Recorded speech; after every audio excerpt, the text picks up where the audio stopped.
A workplace for every race. Racism towards Aboriginal and Torres Strait Islanders is an increasingly prevalent issue in the workplace and society at large. Reader defines racism as the idea that one's own race is superior and has the right to rule others. There are many reasons why the problem of racism persists. Human Rights states the potential predictors for racism towards Aboriginal and Torres Strait Islanders include colonisation, dispossession from the land and culture, the Aboriginal Protection Act, the stolen generation, and the suffering of othering, dehumanisation, and the social hierarchy effect. Evidence that racism persists in the workplace towards Aboriginal and Torres Strait Islanders can be seen through how 1 in 3 experience racism in the workplace in day-to-day life.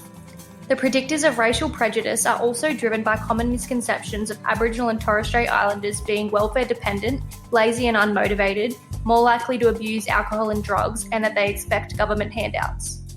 Evidence of misconceptions and racial prejudice can be supported how 41% of Australians agree that our country is weakened by people of different ethnic origins sticking to their old ways.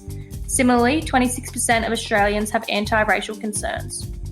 Evidence of racism in the workplace and the lack of affirmative action can be supported by how 32% of respondents reported having experienced racism in the workplace, and how 21% of complaints filed under the Racial Discrimination Act were received in relation to Aboriginals in the workplace.